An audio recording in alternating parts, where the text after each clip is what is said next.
El escándalo tras el mensaje de Carl Sagan a los extraterrestres.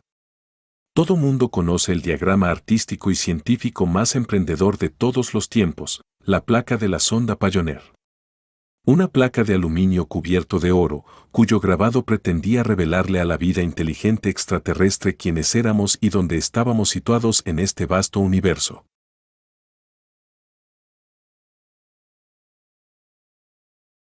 Apenas 3 meses antes, en diciembre de 1971. El astrónomo estadounidense Carl Sagan le había sugerido a su amigo y colega Frank Drake que trabajaran juntos en el diseño de un mensaje interestelar. Teníamos que comunicar los hechos de una manera directa e inequívoca. Nos imaginamos que lo más interesante para los extraterrestres sería saber cómo somos, comentó Drake, fundador del Instituto SETI, el cual es el encargado de escanear el espacio, en busca de signos de comunicaciones extraterrestres. Pero pensamos que también querrían saber de dónde provenía el mensaje y cuándo había sido enviado, pues podían pasar millones de años antes de que fuera interceptado.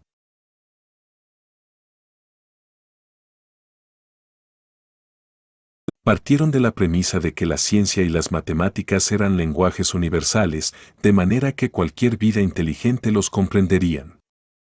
Se dedicaron primero a concebir la forma de comunicarles a los extraterrestres de dónde venía el mensaje, dado que planeta Tierra no tiene sentido allá afuera. Para entender lo que hicieron, imagínate que estás tratando de encontrar a alguien en medio del océano y, en vez de darte coordenadas, te entregan información sobre la ubicación de varios faros y la distancia de estos del lugar en el que está la persona que buscas. En el firmamento, esos faros son pulsares, remanentes de la explosión de supernovas que giran muy rápidamente y, como resultado, despiden pulsos espaciados de manera muy uniforme. Entonces, para indicarles a los extraterrestres dónde había sido lanzado el mensaje, los científicos crearon un mapa que mostraba la ubicación de 14 púlsares con respecto al Sol.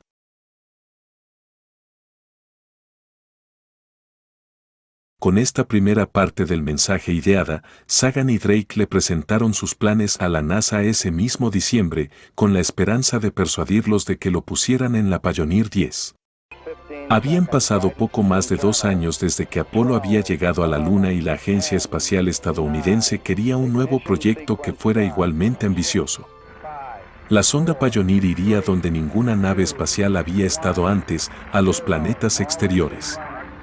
Con el tiempo corriendo en su contra y la esperanza de que fallaran a su favor, los astrónomos se dedicaron a terminar de diseñar el mensaje en las pocas semanas restantes.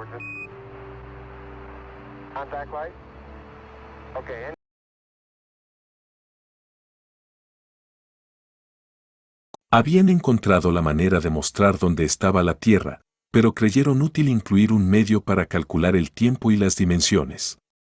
Necesitaban encontrar una unidad universal.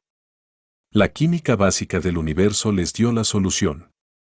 Cuando un átomo de hidrógeno cambia de un estado de energía al otro, irradia una onda de radio con una determinada longitud de onda y con una cierta frecuencia de oscilación, explica Drake. La siguiente tarea era mostrar cómo somos. Y justo en esa parte es donde se desató la polémica.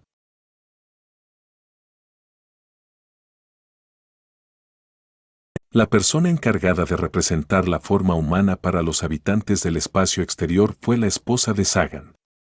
Linda Salzman Sagan, artista profesional, había estudiado en la prestigiosa Escuela de Bellas Artes del Museo de Boston, pero en virtud de haberse casado con un científico eminente, de repente se encontró con la responsabilidad de representar a toda la humanidad con solo 2 figuras.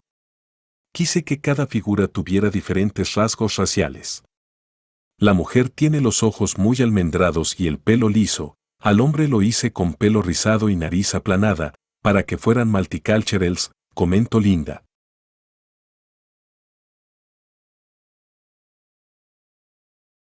¿Y la ropa? ¿Cómo los iba a vestir? ¿Con trajes tribales? ¿Con ropa de alta costura? No, decidimos que se fueran desnudos, dijo la artista. A medida que se difundió la noticia de la placa, surgieron cuestionamientos sobre el hecho de que la figura femenina parecía sumisa al hombre. ¿Por qué se le había dado al hombre el honor de saludar al universo?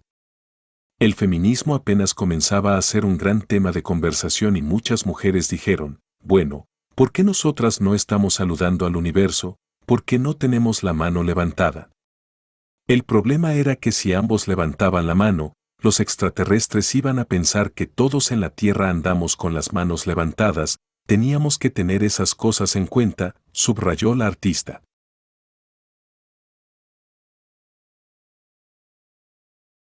La belleza del diseño del diagrama radica en su precisión matemática y científica. Pero, para Linda, eso presentaba un problema, tenía que decidir cuántos detalles anatómicos incluir. A pesar de que el albor de la década de 1970 estaba impregnado de amor libre y vida sin tanto complique, la corriente dominante en Estados Unidos todavía era mojigata cuando se trataba de dibujos de mujeres desnudas. Muchas de las estatuas que había estado viendo no tenían genitales femeninos muy específicos, no sabía qué hacer, recuerda Linda. Faltaban pocos días, creo que 5, para que nos dejaran poner la placa en la nave espacial, y Carl me dijo, no hagas nada que nos pueda meter en líos con la NASA o dar a cualquiera una excusa para que no pongan la placa en la nave espacial. Linda Sagan decidió no dibujar los genitales femeninos. Pero eso no acalló la controversia.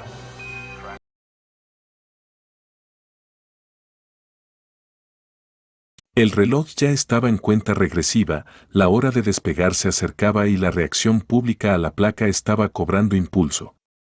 Se había convertido en noticia nacional, pero no era claro cuál era la opinión de los estadounidenses. ¿Apoyarían la placa o habría una protesta pública? Por un lado, había artículos como el del eminente escritor científico Walter Sullivan, publicado en The New York Times, con descripciones encantadoras de la sonda Pioneer. Navegará indefinidamente a través de los vastos confines de la galaxia de la Vía Láctea. Como él, algunos estaban entusiasmados con la idea de comunicarse con la vida en el espacio exterior. Sin embargo, a otros todo el asunto les parecía un poco fantasioso.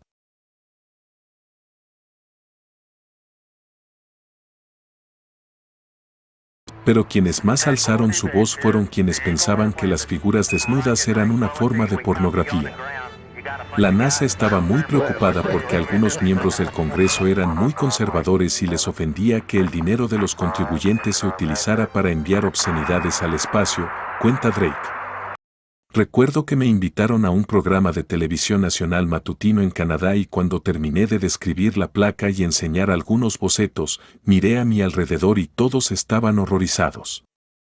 Pregunté qué pasaba y me respondieron, nos van a despedir a todos. Es la primera vez que se muestra a un humano desnudo en la televisión canadiense y está prohibido.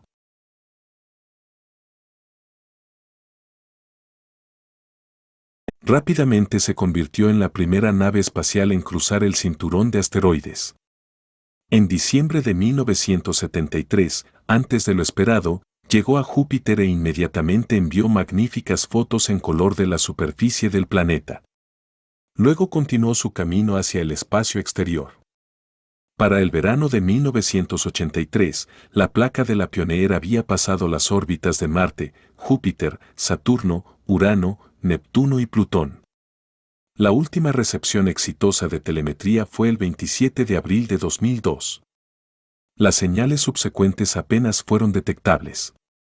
La pérdida de contacto fue probablemente debido a la combinación del incremento de la distancia y a un lento debilitamiento de la fuente de energía de la sonda.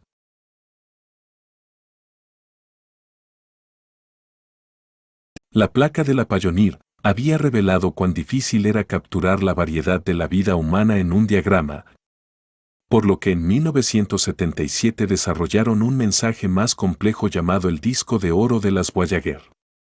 La última débil señal del Pioneer 10 fue recibida el 23 de enero de 2003, cuando estaba a 12.000 millones de kilómetros de la Tierra. En la actualidad la nave se dirige hacia la estrella Aldebarán, en la constelación de Tauro, a donde llegará dentro de 1.690.000 años. En 5.000 millones de años, el Sol crecerá, se convertirá en un supergigante, se tragará la Tierra y destruirá todo lo que conocemos. Pero la placa todavía estará allí para mostrar que una vez hubo una civilización que mandó un mensaje a los habitantes que podrían habitar más allá de nuestra galaxia.